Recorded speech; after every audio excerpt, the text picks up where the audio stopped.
Segera kita ikuti Galeri City Guide, program komunikasi bisnis di Radio City Guide FM. City Guide 911 FM, Guidance for Your Life. Halo kawan, kembali lagi saya Yola Octavia menyapa Anda. Kali ini kita masuk di podcast Galeri City Guide. Nah, hari ini saya tentunya tidak sendiri, kita bakal ngobrol bareng RS Universitas Brawijaya.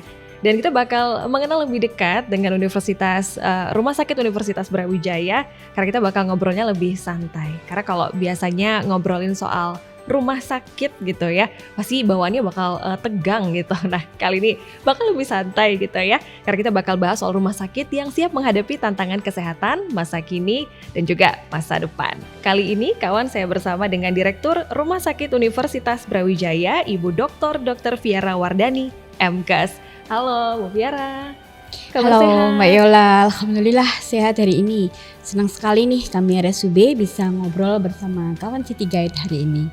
Oke, kita bakal mengenal RSUB lebih dekat nih Bu hari Siap. ini. Nah, kalau bicara soal RSUB, banyak yang bilang ini adalah rumah sakit pendidikan gitu. Sebenarnya RSUB ini lebih ke mana sih arahnya? Kalau kita lihat tadi Mbak Yola akan menyampaikan rumah sakit Universitas Brawijaya atau disingkatnya RS Universitas Brawijaya. Iya. Itu lebih menggambarkan kami adalah milik dari Universitas Brawijaya, tetapi tetap seperti rumah sakit lainnya, kita adalah rumah sakit untuk seluruh masyarakat. Pendidikan ini menjadi salah satu pelayanan tambahan atau unggulan yang membedakan kami dengan rumah sakit lain. Jadi semua orang boleh ke sini, kita bukan hanya lab untuk pendidikan. Gitu. Oke, jadi terbuka untuk umum Bu Viara ya? Iya, umum semuanya boleh ke sini, nggak usah ragu ya Mbak ya. Nah, Bukan itu hanya dia. warga UB loh, karena namanya UB kan. Itu dia, masih banyak yang mempertanyakan ini apakah khusus untuk anak-anak UB aja gitu. Ternyata untuk umum ya. Ya, hanya menggambarkan itu pemiliknya ya, bukan hanya untuk masyarakat UB, tapi untuk semua ya. Oke, kalau boleh di-spill apa sih yang menjadi keunggulan dari RSUB ini? Banyak sih, tetapi kali ini yang pengen kami siarkan ya, kami siarkan adalah RSUB ini sedang mengembangkan salah satunya adalah pusat pelayanan infeksi ya. Kalau kita dalam bahasa Inggris sering menyebutkan sebagai Infection Disease Center, tapi kami ingin menggunakan local language ya, pusat layanan infeksi ya. Oke. Apa ini Bu, Infection Disease Center nih apa sih? Boleh digambarkan juga? Oh iya, masyarakat mungkin sering mendengar istilah penyakit infeksi ya. Kalau penyakit itu bisa kita bagi jadi dua.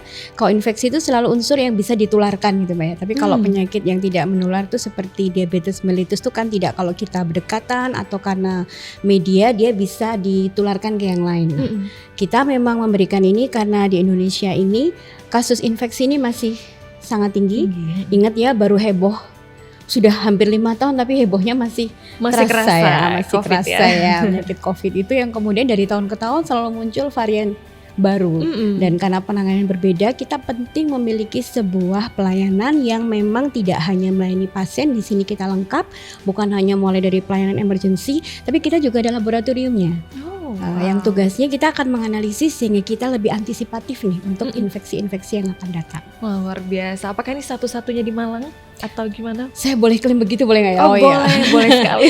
Kalau yang menjadi satu, kita mungkin sering mengenal Saiful Anwar ya, karena dia mau ditunjuk ya. Tetapi bahwa sebagai satu layanan dengan yang disetting dari awal sampai akhir, kemudian dilengkapi tidak hanya untuk pelayanan kesehatan, tapi juga untuk riset. Saya boleh klaim ini yang pertama di Malang Raya, bukan mungkin di Jawa Timur ya. Wah, luar biasa sekali. Saya langsung merinding nih Bu. Oke, nah informasinya untuk IDC ini sendiri didukung oleh kolaborasi internasional, betul begitu Bu Viara? Ya, ini menjadi satu bukti juga ya bahwa pembangunan ini tidak hanya didanai, kalau kita sebut kolaborasi internasional, kita akan berkolaborasi melalui Kementerian Pendidikan, Sains dan Teknologi dengan dananya dari Uni Eropa. Ya, kurang lebih sekitar 5 juta euro yang kalau kita kurskan sekarang di sekitar 97 M ya, untuk pengembangan pusat layanan ini. Dan pendanaannya disalurkan melalui Bank KfW ya, macam BNI-nya Jerman lah ya. Macam Bank Negara Jerman. Jadi BNJ ya kita namanya. Berarti RSUB ini tidak hanya dipercaya oleh masyarakat lokal tapi juga sampai internasional. Ya betul, itu menunjukkan bahwa nggak hanya dilirik oleh lokal ya, bahwa dari sekian banyak rumah sakit yang didanai ini hanya ada 2 di Indonesia, ini salah satunya di Rumah Sakit Universitas Brawijaya. Apa yang membuat itu menarik di mata dunia internasional, Bu Viara? Satu mungkin tadi adalah yang disebut sebagai rumah sakit pendidikan ya, karena intinya Kalau rumah sakit yang non pendidikan, kita ini bukan hanya rumah sakit pendidikan, Mbak. Ada istilah rumah sakit milik perguruan tinggi negeri yang sering diasosiasikan dengan rumah sakit internasional macam Harvard dan Stanford ya, yang selalu jadi terunggul. Kenapa? Karena dengan mereka berinvestasi nggak hanya untuk pasien, tapi mereka yakin bahwa kami akan mampu mengembangkan inovasi melalui riset, sehingga pelayanan ini dan biaya ini nggak hanya stuck ya, akan berkembang untuk menghasilkan keunggulan-keunggulan. Oke. Boleh di-spill juga nggak ini fasilitas yang ada di Infection Disease Center tuh apa aja?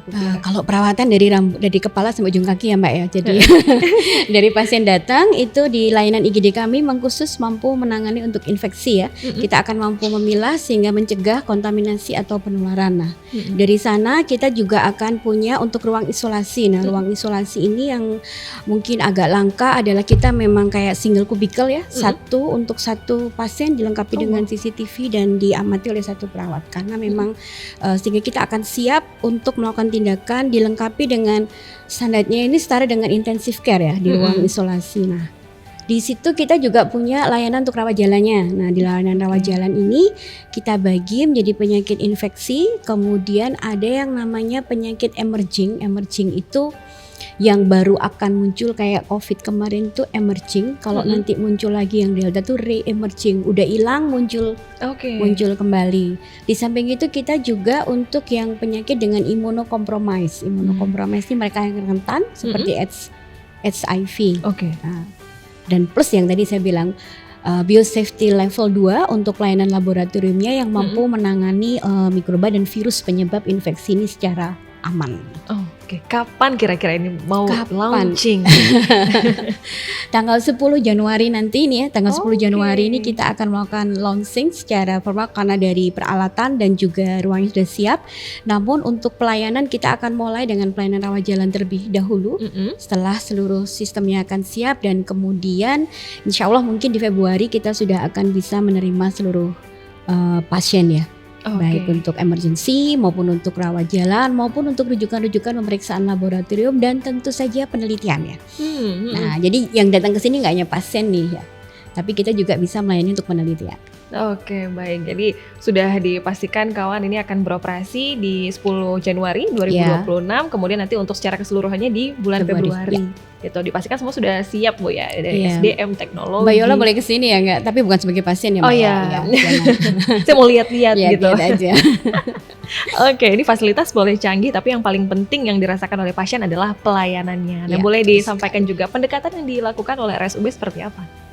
Ya memang kalau kita sebagai pasien itu memang datang dengan penyakit ya, tapi bagaimanapun yang membedakan pelayanan kesehatan dengan yang lain ini manusia. Kita mengenal yang disebut pelayanan berfokus pada pasien.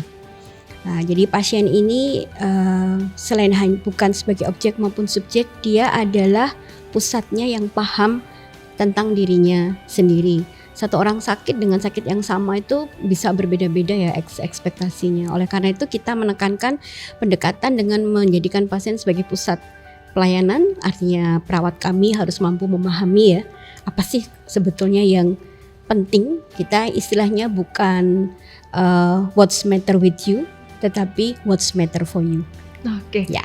Boleh gak Bu Viara menyampaikan komitmen juga untuk pendengar City Guide untuk masyarakat Malang Raya bahwa mereka masih banyak yang memiliki stigma kalau di rumah sakit itu ada pembedaan kelas-kelas tertentu. Jadi mereka merasa wah kita kalau misalnya kurang mampu nih kayaknya pasti pelayanannya kurang oke deh. Bisa gak Bu Viara meyakinkan bahwa pelayanan tuh akan tetap sama untuk siapapun? Iya, kalau kita lihat sebetulnya kalau kita mengenal dalam pelayanan kesehatan itu yang membedakan pelayanan kesehatan atau pelayanan medisnya itu nggak boleh berbeda ya Mbak. Iya. Satu misalnya kalau kita penyakit diabetes atau infeksi, terus untuk yang masyarakat menengah sama yang enggak terapinya bedakan enggak? Karena standarnya satu. Standar itu tidak memandang kelas ekonomi atau sosial ekonomi dari pasien. Nah itu yang menjadi komitmen kita. Kalau yang menjadikan pembedaan itu adalah fasilitas non medisnya. Jadi kalau mereka pengen memilih pelayanan dengan di ruang perawatan yang berbeda, jadi bukan pelayanan medisnya, nggak boleh ya, karena itu ya. Mana mungkin ya pasien dengan penyakit sama kita treat dengan standar medis yang berbeda. Oke, baik. Terakhir Bu Viara, apa pesan untuk kawan-kawan City Guide yang mungkin nih belum pernah ke RSUB? Satu mungkin kami ingin mengenalkan bahwa RSUB ini adalah satu pelayanan kesehatan yang tidak hanya berfokus pada saat Anda sakit. Oke. Jadi datanglah ke kami di saat kita sehat, karena pelayanan yang kita tumbuhkan ini bukan hanya ada ketika Anda sedang sakit, tapi sakit itu bisa kita kenali sejak awal. Jadi percayakan pelayanan kesehatan Anda dan juga kesehatan untuk tetap menjadi sehat di Rumah Sakit Universitas Brawijaya. Oke, baik. Terima kasih banyak Bu Fiara atas waktunya. Terima kasih sudah ngobrol-ngobrol juga dengan Radio City Guide FM.